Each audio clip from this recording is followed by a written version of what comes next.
അസിത, ഇങ്ങനെ ഒരു CPM-ഉം അല്ലെങ്കിൽ BJP-യും അല്ലെങ്കിൽ NDA-യും LDF-ഉം തമ്മിൽ ഇത്തരമൊരു ഡീലിന് കേരളത്തിലെ തെരഞ്ഞെടുപ്പ് സാഹചര്യത്തിൽ സാധ്യതയുണ്ട് എന്നാണോ നമ്മൾ കരുതുന്നത്? ഒരു സാധ്യതയുമില്ല സ്കെൻ. ഇപ്പോൾ മുൻപൂടെ പറഞ്ഞതുപോലെ രണ്ട് നേതാക്കൾ ഒരു ടേബിളിന് ചുറ്റും ഇരുന്ന് സംസാരിച്ച് ഒത്തുതീർപ്പാക്കാൻ കഴിയുന്ന ഒരു വിഷയമല്ല വോട്ടർമാരുടെ മനസ്സിലിരിക്കുന്ന കാര്യം. ഹാഷ്മി ഇവിടെ തുടക്കത്തിൽ സെറ്റ് ചെയ്തൊരു ഫേക്ക് നെറേറ്റീവ് ഉണ്ട്. അതിനോട് ഞാൻ അതിശക്തമായ വിയോജിപ്പ് ഞാൻ രേഖപ്പെടുത്തിക്കൊണ്ട് ഒരു അസംബന്ധ പ്രസ്താവന ഹാഷ്മി തുടക്കത്തിൽ നടത്തി. അത് BJP-ക്ക് അതായത് കോൺഗ്രസിനെ പരാജയപ്പെടുത്തേണ്ടത് ഇവിടെ BJP-യുടെ ആവശ്യമാണ് എന്നുള്ള മട്ടിൽ കോൺഗ്രസ് മുക്ത ഭാരതം എന്ന BJP NDA പ്രഖ്യാപിക്കുന്നത് കേരളത്തിന് പുറത്തുള്ള സാഹചര്യം കൂടി പരിഗണിച്ചിട്ടാണ്. ദേശീയ തലത്തിൽ പറയട്ടെ, ദേശീയ തലത്തിലുള്ള അവരുടെ അജണ്ടയല്ലേ ഇത്? ദേശീയ തലത്തിൽ ഏത് സംസ്ഥാനത്താണ് BJP-യും ഫൈറ്റ് വരുന്നത്? കേരളത്തിന്റെ മാത്രം സാഹചര്യത്തിലാണോ BJP-യുടെ ആ പ്രസ്താവന?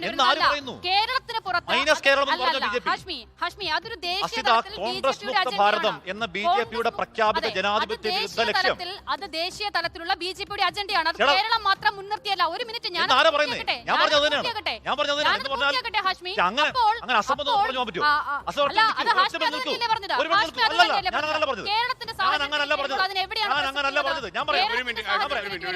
കേരളത്തിന്റെ സാഹചര്യം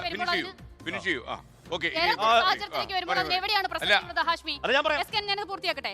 BJP-യുടെ ദേശീയ തലത്തിലുള്ള അജണ്ടയാണ് കോൺഗ്രസ് മുക്ത ഭാരതം എന്ന അവരുടെ പ്രഖ്യാപിത ലക്ഷ്യം. NDA സർക്കാർ ആദ്യമായി ഇന്ത്യയിൽ അധികാരത്തിൽ വരുന്ന സാഹചര്യം നമുക്കറിയാം. അവരുടെ നേർക്ക് നേരിലുള്ള കോമ്പറ്റീറ്റർ കോൺഗ്രസ് ആണ്, UDF ആണ്. സ്വാഭാവികമായും അവരെ പരാജയപ്പെടുത്തുക അത് എല്ലാ സംസ്ഥാനങ്ങളിൽ നിന്നും അത് ദേശീയ തലത്തിലുള്ള ലക്ഷ്യമാണത്. അത് കേരളം മാത്രം മുൻനിർത്തിയുള്ളതല്ല. കേരളത്തിൽ മാത്രമാണ്, അതല്ലാത്തൊരു രാഷ്ട്രീയ സാഹചര്യം നിലവിൽ അല്ലെങ്കിൽ ഉത്തരേന്ത്യൻ സംസ്ഥാനങ്ങളിൽ ഏതെങ്കിലുമാണ്. ഹാഷ്മി എന്താണ് പറയുന്നത്? ആ വർക്കൗട്ട് ഇവിടെ നടക്കുന്നു. അപ്പോൾ കേരളത്തിൽ കോൺഗ്രസ് ഒന്നുകൂടി അധികാരത്തിൽ വരുന്നത് BJP-ക്ക് ഉൾക്കൊള്ളാൻ കഴിയില്ല. അതുകൊണ്ട് ഇങ്ങനെ ഒരു ഡീൽ നടക്കുന്നത് ഞാൻ ഒറ്റ കാര്യം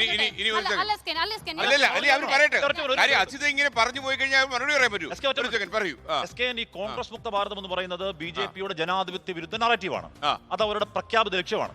ഇന്നേ വരെ ഒരു രാഷ്ട്രീയ പാർട്ടി പോലും രാജ്യത്ത് മറ്റൊരു പാർട്ടി മുക്തമാവണം എന്നാഗ്രഹിച്ച് പ്രഖ്യാപിത ലക്ഷ്യം നടത്തിയിട്ടില്ല. അത് അവരുടെ പ്രഖ്യാപിത ലക്ഷ്യമാണ്. അത് കേരളം മാറ്റി നിർത്തി. Keralam minus rest of the India BJP മുക്തം എന്ന് BJP എവിടെ പറഞ്ഞിട്ടില്ല. അത് ഒരൊറ്റ മിനിറ്റ് ഞാൻ പറഞ്ഞു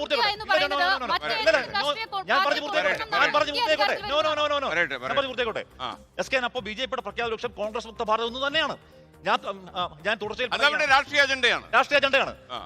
അവർക്ക് CPM മുക്ത ഭാരതം എന്നൊരു മുദ്രാവാക്യം BJP-ക്ക് ഇല്ല. അതിന്റെ ആവശ്യമില്ല എന്നാണ് തിരിയോടെ മാത്രമേ ഉള്ളൂ. ഞാൻ പറയാം, ഇവിടെ തമിഴ്നാട്ടിൽ DMK അധികാരത്തിലേക്ക് എത്തും എന്ന ചില എക്സിറ്റ് പോൾ സർവേകളുണ്ട്. കർണാടക ഓൾറെഡി കോൺഗ്രസിന്റെ കയ്യിലാണ്. തെലങ്കാന ഓൾറെഡി കോൺഗ്രസിന്റെ കയ്യിലാണ്. കേരളം കൂടി കോൺഗ്രസ് അധികാരത്തിലേക്ക് വന്നാൽ രാഹുൽ ഗാന്ധി എന്താണ് സൗത്ത് ഇന്ത്യയിൽ പടയോട്ടം എന്നൊരു നാഷണൽ ഹെഡ്ലൈൻ വരെ BJP ആഗ്രഹിക്കുന്നില്ല. ഞാൻ ഉറച്ചിരിക്കുന്നു.